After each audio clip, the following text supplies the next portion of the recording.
Hi, so today you're getting me in my walking clothes because it's one of those wonderful, glorious days that I can just stay home to work and get a lot of content creation done and other things done.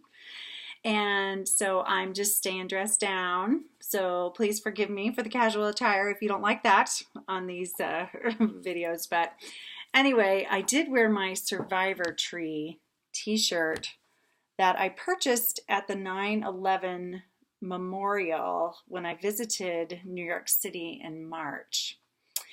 And of course, it's a great shirt for me to lounge around in and go for my walks in and everything. But it also, I want to talk about grief. There's been a lot come up from folks in the last couple of months regarding grief issues of all kinds.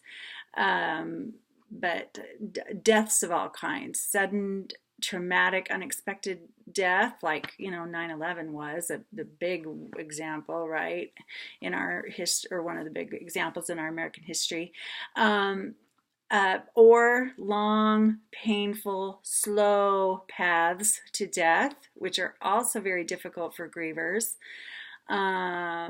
Everything from miscarriages, babies dying in utero, which is just so traumatic and often goes a little bit unnoticed, to, parental death, child death, sibling death, all kinds.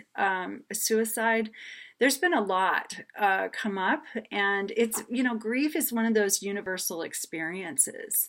We're all going to have it happen at some point. Somebody we care about or know is going to die, and often we have many people die. The older we get, the more this happens, of course.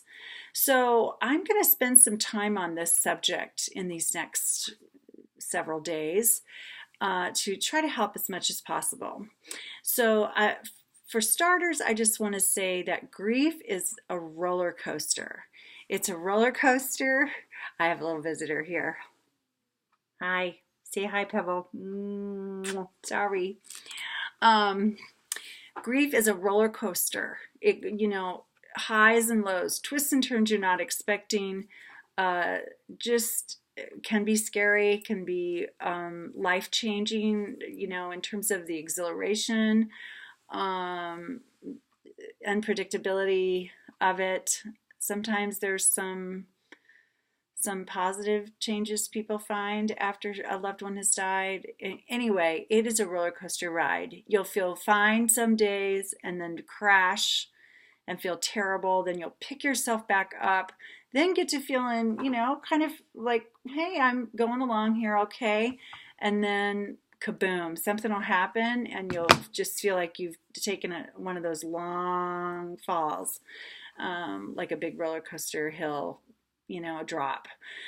So the bad news is that's hard to handle, all that chaos and unpredictability. The good news is that's normal. I don't like the word normal, but sometimes it's the best word I know to use. It's very common to have those ups and downs and twists and turns and you're often not expecting them. So the important thing is to go along for the ride with as much ease with yourself as possible, to be really gentle with yourself when you're having one of those kinds of days, right? Be very, very kind to yourself and only do what you must do, and do things that bring you comfort and security and help you feel really grounded in your life, and that bring you some kind of comfort or pleasure, or joy, if at all possible. However, not saying that to cover up the grief feelings. If you're angry, it's okay to be angry.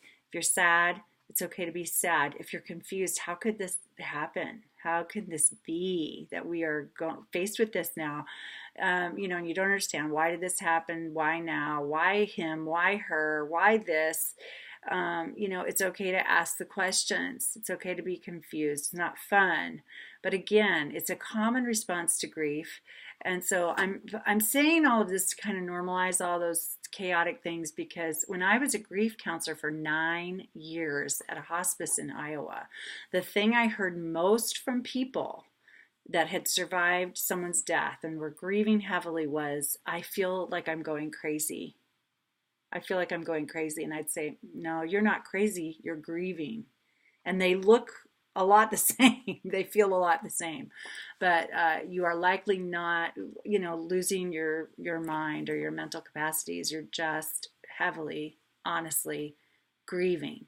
The other thing to remember is that the people around you who are also grieving the same person or people or situations that you are may not grieve the way that you grieve. And this can really upset the fruit basket, especially at home if it's family members, couples that grieve very differently.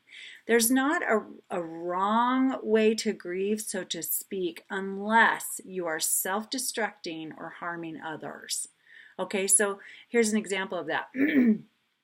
People say to me, well, am I supposed to go to the cemetery or am I not supposed to go? Or how much is okay and how much is not okay? And it's like, you know what? Do what feels instinctively okay for you. And if your partner or a family member does the opposite, like if you like to go once a week and they don't go for 6 months or ever, that doesn't make you right, them wrong, or you wrong and them right. That means you are uniquely grieving in your own way. And the more that you can respect and accept how your close people around you that are grieving the same person or people as you are, the more you can accept how they are doing it, even if it's different from you, the better off you're going to be. Because it's not a contest. It's not how can you do this better than me, or who can do this way or that way, or we should be doing it this way, not this way. That is not true. That's not true. We're all individuals, and we have certain ways that we need to do this. So it's a very unique process. The grief experience is a very unique process. And understand that grief will seethe its way into all areas of your life. It will likely affect you emotionally, mentally, physically, socially, and spiritually. And maybe I can go into those greater depth in those next time. But just know that it's really common for you to feel it kind of in all areas of your life, and that can be very overwhelming and confusing to people. But again, take it easy, take it slow. If you're having a day where you can't function quite right, you can't remember things that you usually remember just very easily, like when to make your car payment, and maybe you forget that this month, or maybe you're like you can't keep track of details usually as you usually could. That's a way that grief can affect us mentally. It can really affect focus and concentration. And actually with students, there's research that says they have the most trouble with reading comprehension and math problems when they're grieving, because it requires this kind of concentration and focus that may be being affected by grief. So they're not becoming bad students. They're losing their focus a bit from grieving. So I always say, set the homework aside, go do something that feels good, go dribble the basketball, go ride your bike, go talk to your friend, take a break, and then go back and try to do homework in shorter increments throughout the night, instead of like sitting there and trying to force yourself through all 25 math problems straight without a break or something like that. So there's so much to say about grief. The subject itself is overwhelming to cover. And so I'll just give some snippets each time, and hopefully you all will find some value in it. Certainly, I appreciate your feedback on these videos. It helps me to know are you liking them? Are they helpful? What particularly is helpful, or what do you need that you would like to receive through these videos, so I can evolve as I'm making these and have them be as helpful as possible. So anyway, so much for that. Actually, I feel it's really important to say one more thing. For some reason, I'm feeling led to say this right now, because this time of year is big on triggers of grief. Okay. Triggers. What are triggers? Triggers are things that remind us of the loss that we're dealing with, or other transition times that also trigger feelings of loss or change. So, for example, if you're heavily grieving someone, and or many people. And you also have a child graduating this month, graduating from high school or college or something this month, especially high school because they're going to probably leave in a few months. That is another, that although that's a celebrated, exciting accomplishment with our kids, right? And as a society, we go, yay, good job. It's also a time of transition and represents some loss for families and parents because something's going to change soon, right? They're likely going to leave home, which is loss, which is grief. So one kind of loss and grief, or a big celebration event in which the deceased loved one is not physically present like we wish they were, that can all trigger the grief feelings from the death that you're grieving. So you may feel extreme happy and sad all at one time when you have these things. So I was thinking of graduations, and then it's kind of wedding season. June is considered like wedding season, or summer, summer to fall. So those are examples of happy occasions, but also times that represent transition and change in families, and where we profoundly miss someone that we love. Mother's Day is coming up if you've lost your mother. Father's Day if you've lost your father. Memorial Day is coming up. Maybe there's a birthday, anniversary, a season of the year can trigger grief. There's all kinds of triggers. And so when the triggers come, even if you've been coming along okay with your grief, a trigger can just like really throw you suddenly. Another example, a simple one that I can explain based on my own life is, and then I'll wrap this up for right now, is my father died of a heart attack 4 years ago about this time of year. And he had had a perfect physical, and he just dropped dead one day at age 69. I mean, it was a complete, total shock to us all.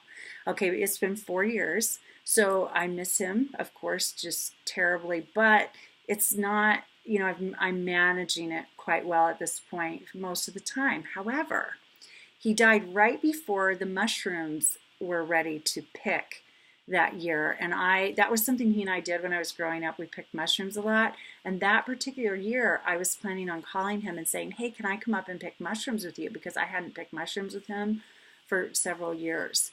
And I was going to make a special trip just for that. But he died right before we would have gone and done that. And so now every time I hear people talking about mushroom hunting, or I see pictures on Facebook of the awesome mushrooms that people have found and things like that, it's a trigger for me. It's like, oh gosh, we didn't go mushroom hunting that last year, you know, that time, and it makes me miss my dad because he mushroom hunted every year, and so that's a trigger for me. That's a little example of a trigger for me. So again, triggers are anything that like suddenly stir up emotion again in a time when maybe you wouldn't normally think that they were going to come up. So anyway, the main thing is be really gentle with yourself and kind of accept yourself, how you're grieving, unless you are self-destructing or harming someone else from your choices regarding your grief. If you're doing that, please seek professional help immediately. If you're not, then you know, of course, get help if you want it, but too, because it never hurts to talk through grief and work through these things out with a counselor or a pastor or a really good close friend, whatever, or a grief support group. But otherwise, you know, be gentle with yourself, because I'm sure you're managing it as best as can be expected at this time. Thanks, and have a great day.